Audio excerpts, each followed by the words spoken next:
Assalamualaikum warahmatullahi wabarakatuh. Apa kabar adik-adikku semua? Ketemu lagi dengan saya Syahrial Hasanuddin Pohan, ya, dosen kalian yang mengajar mata kuliah manajemen keuangan. Baik, untuk mempersingkat waktu dan durasi, kita akan langsung saja presentasi dan membahas materi. Dan nanti untuk penjelasan bagaimana cara menjawab dan informasi ada di akhir video. Baik, kita next. Materi yang kita bawa kali ini dalam video ini adalah obligasi. Lalu apa itu obligasi? Obligasi adalah suatu istilah yang digunakan dalam dunia keuangan yang merupakan suatu pernyataan utang dari penerbit obligasi kepada pemegang obligasi beserta janji untuk membayar kembali pokok utang beserta kupon bunganya kelak pada saat tanggal jatuh tempo pembayaran. Obligasi merupakan suatu surat berharga yang dijual kepada publik, di mana di sana dicantumkan berbagai ketentuan yang menjelaskan berbagai hal seperti nilai nominal, tingkat suku bunga, jangka waktu, nama penerbit, dan beberapa ketentuan lainnya yang terjelaskan dalam undang-undang yang disahkan oleh lembaga yang terkait. Singkatnya, bahwa obligasi itu adalah suatu transaksi manajemen keuangan di mana perusahaan menerbitkan, ya, sejumlah angka-angka utang yang dirupakan kepada sebuah lembaran yang dinamakan sebagai kertas obligasi atau surat berharga atau surat obligasi, yang dimana nanti surat ini akan dibeli, ya, oleh para pemegang utang atau dimiliki oleh para pemegang utang, yang dimana itu adalah masyarakat publik yang berada di luar dari wilayah perusahaan. Nah, intinya bahwa perusahaan ini sekiranya adalah orang yang berhutang kepada masyarakat publik tadi, ya, dan masyarakat publik tadi menyuntikkan sejumlah dana kepada perusahaan sesuai dengan nominal yang tercantum di dalam surat berharga obligasi tadi atau sebesar surat berharga yang telah dimiliki oleh si masyarakat publik tadi, ya. Jadi begitu singkatnya tentang obligasi. Kita next. Karakteristik obligasi. Poin pertama, obligasi adalah surat tanda bukti bahwa investor pemegang obligasi telah memberikan pinjaman hutang bagi emiten penerbit obligasi. Poin kedua, oleh karena itu emiten obligasi akan memberikan kompensasi bagi investor pemegang obligasi berupa kupon atau bunga yang dibayarkan secara periodik terhadap investor atau fixed income, serta pelunasan obligasi pada saat jatuh tempo. Di poin kedua ini maksudnya apa?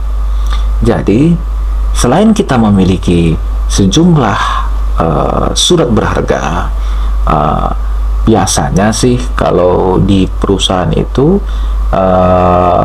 pecahan surat berharga itu per 50 juta, biasanya seperti itu, ya. Misalnya kalau Anda membeli 3 surat obligasi, maka 50 dikali 3 berarti 150 juta, ya.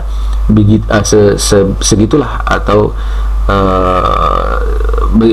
itulah angka dan nominal obligasi yang Anda miliki. Misalnya 3 surat masing-masing 50 juta, maka dari sejumlah masing-masing obligasi tadi Anda mendapatkan kupon bunga, ya. Jadi Anda mendapatkan lagi nih semacam insentif dari modal kita tadi yang kita suntikan kepada perusahaan tadi itu dikelola oleh perusahaan dan kita mendapatkan seperti dividen yang didapatkan oleh para pemegang saham, ya. Kalau pernah kita bahas sebelumnya, itu seperti dividen, ya. Nah, itu nanti besarannya ditentukan oleh ketentuan yang ada di surat obligasi itu, ya. Dan lalu surat obligasi itu tidak memiliki sifatnya permanen, ya, tidak memiliki sifat yang permanen. Itu memiliki jatuh tempo, misalnya 5 tahun. Setelah 5 tahun, ya, uang tadi itu harus dipulangkan kepada para pemegang obligasi atau para pemegang surat utang tadi beserta bunganya sekalian. Oke, kita next. Obligasi dan saham keduanya adalah instrumen keuangan yang disebut security, namun bedanya adalah bahwa pemilik saham adalah bagian dari pemilik perusahaan penerbit saham, sedangkan pemegang obligasi adalah semata merupakan pemberi pinjaman atau kreditur kepada penerbit obligasi. Obligasi juga biasanya memiliki suatu jangka waktu yang ditetapkan, di mana setelah jangka waktu tersebut tiba, maka obligasi dapat diuangkan, sedangkan saham dapat dimiliki selamanya terkecuali pada obligasi yang diterbitkan oleh pemerintah Inggris yang disebut gilts, yang tidak memiliki jangka waktu jatuh tempo. Jenis-jenis obligasi, ya. Di sini kita bisa lihat jenis-jenis obligasi berdasarkan definisinya. Yang pertama adalah debentures, ya, debentures. Ya, kedua adalah subordinate debentures. Yang ketiga adalah mortgage, saya salah melapaskan, mortgage bonds, ya, mortgage bonds, ya. 4, zero and very low coupon bonds, ya. 5, junk bonds. 6, euro bonds, ya. Jadi ini adalah istilah-istilah tertentu dalam bahasa bisnis yang bahasanya penggunaannya adalah English entrepreneur business, ya. Jadi bukan bahasa bisnis sehari-hari, ya. Ini harus lebih dipaham lagi bahasa Inggrisnya kalau Anda ingin memahami kata-kata tentang obligasi ini, ya. Itu harus ke bahasa Inggris yang berkaitan dengan bisnis, penggunaan bahasa Inggris dalam dunia bisnis, ya. Jenis obligasi berdasarkan bunga dan jaminan. Pertama, obligasi dengan tingkat bunga tetap. 2, obligasi dengan tingkat bunga mengambang. 3, obligasi dengan jaminan. A, guaranteed bonds, ya, obligasi dengan garansi. B, mortgage bonds, obligasi yang dijamin dengan real assets, ya, saya salah baca, obligasi yang dijamin dengan real assets, ya. C, collateral trust bond, ya. D, equipment trust bond. Oke. Next, jenis obligasi berdasarkan konvertibilitas, ya. Farid Haryanto dan Siswanto Sudomo menulis tentang obligasi konversi adalah obligasi yang dapat diubah atau dikonversikan menjadi saham biasa, dan pemilik obligasi konversi sebenarnya memiliki obligasi dan opsi call atas saham perusahaan. Obligasi konversi memberikan hak kepada pemegangnya untuk menukarkan obligasi dengan saham perseroan dengan harga tertentu, di samping haknya untuk menerima pembayaran bunga dan pembayaran pokok obligasi jika pemegangnya tidak ingin menukarkannya kepada saham, ya. Jadi di sini obligasi konversi itu adalah sifatnya itu, ya, lebih demokratis, ya, bisa diberikan hak kepada pemegangnya itu untuk menukarkan obligasi tadi dengan saham perseroan yang ada. Jadi secara tak langsung berarti pemegang obligasi atau para pemegang hutang tadi bisa berkemungkinan untuk memiliki saham permanen di sebuah perusahaan tersebut, ya, itu menurut Farid Haryanto dan Siswanto Sudomo, ya, yang tulisan tentang obligasi konversi, ya. Jadi bisa dapat dikonversikan, diubah dia. Oke. Next, jenis obligasi berdasarkan penerbitnya. Dari klasifikasi, pihak yang menerbitkan obligasi dikenal dengan jenis 1, company bonds, ya, atau pihak yang menerbitkannya adalah perusahaan. Nomor 2 adalah government bonds, pemerintah pusat. Dan ketiga adalah municipal bonds, ya, municipal bonds, ya, atau pemerintah daerah atau wilayah otonomi khusus, ya. Obligasi perusahaan adalah obligasi yang diterbitkan oleh perusahaan, misalnya bank investasi Eropa atau yang disebut sebagai European Investment Bank atau Bank Pembangunan Asia atau disebut dengan Asian Development Bank. Obligasi pemerintah adalah pemerintah suatu negara yang menerbitkan obligasi dalam mata uang negaranya maupun obligasi pemerintah dalam denominasi valuta asing yang biasa disebut dengan obligasi internasional sovereign bond, ya, sovereign bond, ya. Ini banyak bahasa asing, jadi pandai-pandai dalam membaca, ya. Saya pun sepertinya lidah saya terputar-putar ini, berbelit-belit nyebutnya. Sekali lagi, sovereign bond, ya. Jadi ternyata ada obligasi yang itu sifatnya adalah internasional, ya. Jadi di mana kita bisa mendapatkan informasi tentang obligasi yang bersifat internasional tadi? Apalagi tadi ada dua jenis, ya, ada bank investasi Eropa atau disebut dengan European Investment Bank atau Bank Pembangunan Asia atau Asian Development Bank, ya. Jadi ada dua jenis dari obligasi internasional tadi, dan setahu saya, menurut pribadi saya, ya, biasanya kita dapat melihat ini di IHSG, biasanya indeks harga saham gabungan, biasanya, ya. Informasi-informasi itu bisa juga dilihat di situ atau di IDX, ya. Nanti kalian bisa searching, ya, atau bisa browsing apa itu IHSG atau IDX dan bagaimana orang-orang itu bisa mendapatkan informasi tentang penerbitan obligasi surat-surat berharga dari luar negeri bisa kita miliki, gitu, ya.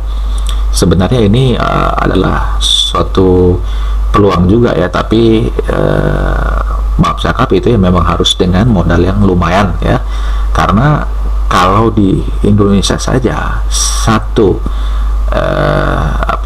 satu surat obligasi aja pecahannya adalah 50 juta, bagaimana kalau yang itu standarnya adalah uang euro atau dolar, apalagi pound sterling, ya, jauh lebih besar lagi. Tapi kalau Anda ingin mencoba, silahkan.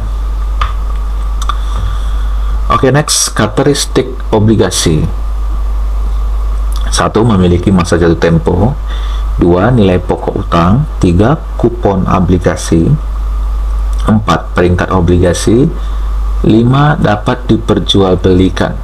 1. Memiliki masa jatuh tempo. Ingat, obligasi yang saya katakan tadi memiliki jatuh tempo, ya, ada waktunya, ya, misalnya 5 tahun, maka obligasinya tadi berakhir, ya, berarti dia tidak lagi memiliki kekuasaan terhadap aset obligasi yang sudah diterbitkan dan dimiliki oleh dia.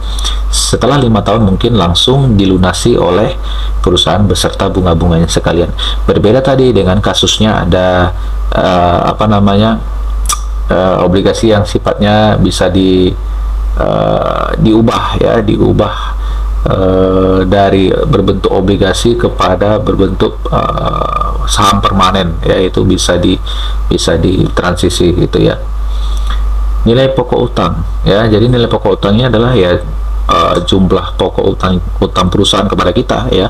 Kalau kita mengambil jumlah obligasinya 150 juta dengan tiga selembaran kertas obligasi, berarti 150 juta, ya udah segitulah nilai pokok utang kita nilai pokok utang perusahaan kepada kita. Ketika kupon obligasi, ya, kupon obligasi ini, ya, itu yang memberikan value kepada satu surat obligasi tadi, ya, yaitu berupa bunga, ya, bunga yang diberikan kepada pemegang utang atau pemegang surat obligasi, ya, bunga yang mirip seperti dividen yang didapatkan oleh para pemegang saham tadi. 4. Peringkat obligasi. Jadi obligasi itu ternyata ada peringkatnya, ya. Jadi mungkin ada orang yang memiliki obligasi yang jumlah surat obligasinya itu terbanyak atau tertinggi, ya misalnya 200 juta, ada satu orang yang membeli sebesar 150 juta, sisanya cuma tinggal 50 juta lagi, maka 150 juta itu menjadi prioritas ya di peringkat obligasi tadi. Yang kelima, dapat diperjualbelikan. Ya udah, jadi sama seperti apa ya, bisa dibilang sama seperti uang ya. Surat obligasi ini ya dapat berpindah tangan ya, dapat diperjualbelikan ya. Kalau misalnya dia merasa oh ternyata kuponnya atau bunganya atau dividennya yang mereka dapat ya nggak seberapa, sedangkan saya butuh uangnya, ya sudah tinggal dijual ke orang yang mau begitu ya. Jadi bisa dipindah tangankan seperti uang gitu ya. Oke, kita next. Sudah kita bahas saja untuk mempercepat waktu.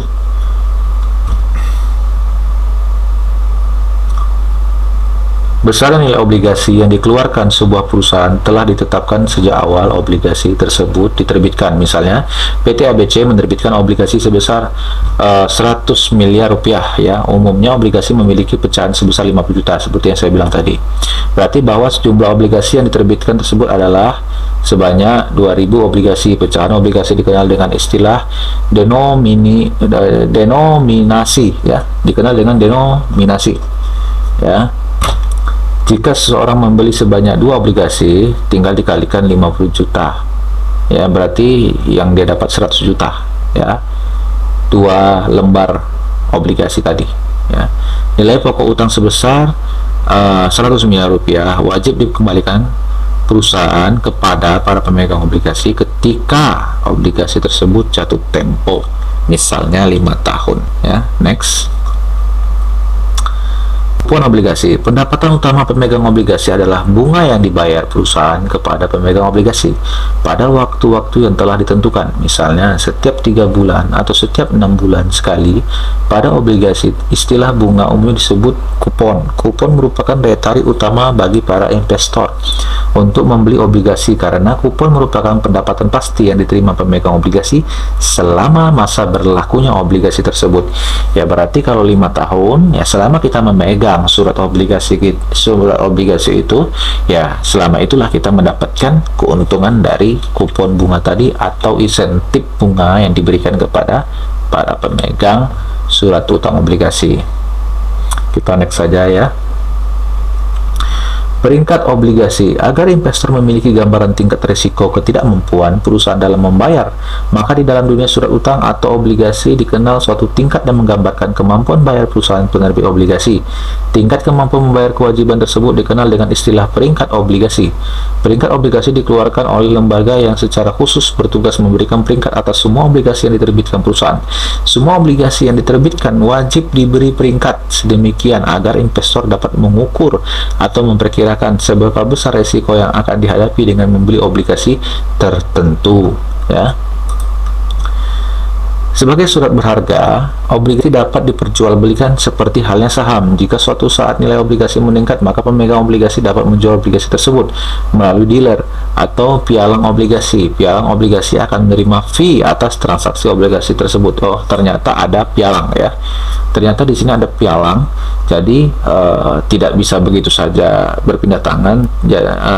Harus ada perantara ya. Tadi itu yang mungkin dikenal sebagai dealer ya, atau pialang obligasi untuk berpindah tangannya surat obligasi tadi, penjualan surat obligasi tadi ya. Dan si pialang tadi atau dealer tadi itu mendapatkan fee atau insentif ya. Keuntungan dan kerugian membeli obligasi. Pertama, keuntungan dulu ya. Memberikan pendapatan tetap berupa kupon ya. Kedua, keuntungan atas penjualan obligasi ya, umum ya keuntungannya. Lanjut, kerugian. Pertama, resiko perusahaan tidak mampu membayar kupon ya, itu yang ditakutkan ya. Resiko perusahaan tidak mampu membayar kupon obligasi maupun mengembalikan pokok obligasi. Nah ini yang berbahaya ya. Jadi membeli obligasi juga harus pandai-pandai, harus pintar, sering cek IHSG, sering cek IDX, bagaimana kesehatan suatu manajemen keuangan tersebut, bagaimana kira-kira performa atau track record dari perusahaan tersebut. Karena salah-salah kita memberi surat obligasi, justru uang kita ludes. Kalau cuma tidak mendapatkan kupon, nggak apa-apa ya, atau tidak mendapatkan fee dari bunganya, oke lah ya. Tapi yang penting pinjaman pokoknya itu kembali. Kalau tidak kembali, nah itu yang kacau ya. Kerugian yang kedua, resiko tingkat suku bunga ya. Resiko tingkat suku bunga menurut saya sih lebih kepada yang dirugikan itu sih perusahaan sebenarnya ya, kepada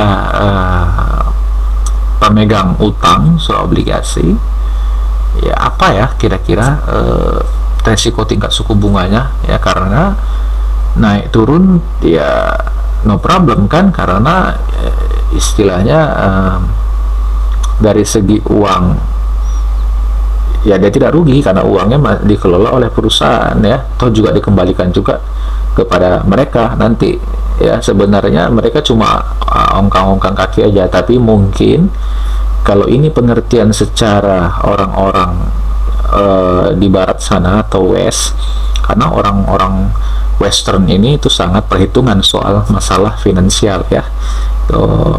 Berbeda mungkin dengan orang Indonesia yang mungkin agak lebih slow. Kalau orang western ini biasanya lebih perhitungan ya, turun sedikit bunganya mereka langsung sudah ribut ya, karena orang-orang barat ini biasanya tidak mau kalau sampai ketentuan dan keuntungan yang sudah diketahui turun ya. Itu masalahnya. Kalau orang Indonesia mungkin masih slow aja, selama masih ada ya nggak apa-apa ya. Yang nggak dapat bunga aja kadang-kadang masih enjoy ya orang Indonesia ini ya. Yang penting pinjaman pokoknya atau uang dia yang ada di perusahaan itu dikembalikan ya. Oke, baik, kita next lagi. Syarat sebuah perusahaan berhak menerbitkan obligasi. Pada saat sebuah perusahaan berkeinginan untuk menerbitkan obligasi, maka ada beberapa syarat yang harus dipenuhi, yaitu pertama, mengikuti prosedur yang ditetapkan oleh Bapepam LK, diantaranya melakukan pada Bapepam LK bahwa yang bersangkutan berkeinginan untuk menerbitkan obligasi dan Bapepam LK secara efektif menyatakan layak. Aduh ya, terlalu ribet kali bahasa dari buku ini ya. Saya ngetik nggak sadar bahwa bahasanya agak rempong ya. Sebenarnya simpelnya adalah ya harus cross check ke Bapepam ya. Memang Bapepam itu adalah instansi yang yang berhak untuk memberikan lisensi kepada perusahaan yang boleh atau tidak mengeluarkan obligasi ya. Jadi begitu simpelnya. Lalu yang kedua, perusahaan yang bersangkutan telah dinyatakan memiliki nama dan reputasi yang baik ya. Itu tadi dia ya. Jadi sebenarnya di dalam IHSG itu ada bagusnya juga Anda untuk sering-sering mengecek ya. Mana tahu nanti Anda punya modal, Anda bisa memberi surat obligasi. Cek tuh perusahaan-perusahaan yang kira-kira manajemen keuangannya bagus gitulah, yang menurut Anda prediksi ke depannya itu bagus. Nah, kalau yang begini biasanya cepat urusannya semua ya. Kalau di Indonesia sih menurut saya ya nomor 2 sebenarnya reputasi yang lebih cepat itu adalah duit ya. Kalau ada uang aman ya, yang mengatur negara. Oke, next. Oh, ada lagi ya, tadi sampai 2, ini yang ketiga. Laporan keuangan perusahaan yang bersangkutan telah diaudit oleh akuntan yang terdaftar. Oke ya. Jadi harus diaudit lagi, entah itu dari audit swasta atau audit atau akuntan publik, atau bisa juga oleh BPK ya kalau mau ya, menyewa BPK, tapi ya pasti besar uangnya ya. Yang keempat, pada 2 dan 3 tahun terakhir perusahaan selalu mendapat keuntungan dan tidak mengalami, oh my god, salah tulis saya ya. Jadi di sini maksudnya adalah pada 2 dan 3 tahun terakhir perusahaan selalu mendapat keuntungan dan tidak mengalami kerugian ya. Ini karena saya ngantuk kali, jadinya salah tulis. Oke, next lagi. slide terakhir. Pihak yang berhak menerbitkan obligasi yaitu perusahaan, pemerintah negara bagian. Kalau di Indonesia itu sering dijelaskan dengan Pemda, pemerintah asing, dan perusahaan asing. Ya, jadi ini adalah pihak-pihak yang bisa menerbitkan obligasi, ya. Dan kebanyakan masyarakat Indonesia ini masih minus terhadap informasi yang begini, ya. Jadi coba-cobalah untuk cross check, ya. Nggak tahu kita ini ada peluang, jadi kita nggak pernah tahu bahwa ada peluang di celah-celah seperti ini. Bisa saja Anda beli 1 atau 2 surat obligasi, kan lumayan, ya. Anda tinggal goyang-goyang kaki saja di rumah, ya. Oke, sampai di situ saja presentasi kita. Di slide terakhir kalian bisa melihat di sini ada soal pertanyaan, ya. Di sini ada soal pertanyaan, ada 3, ya.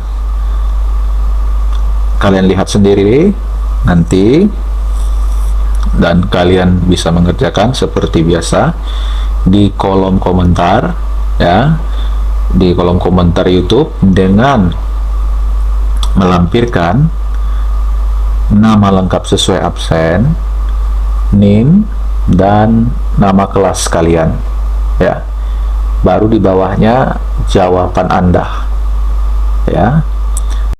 Untuk diperhatikan, setelah Anda menjawab di kolom komentar YouTube, maka Anda harus menjawab pula ke kolom komentar e-learning yang ada di forum atau topik forum e-learning, ya. Jawab di sana dengan syarat-syarat yang sama dengan jawab di kolom komentar YouTube. Oke, selamat mengerjakan. Assalamualaikum warahmatullahi wabarakatuh.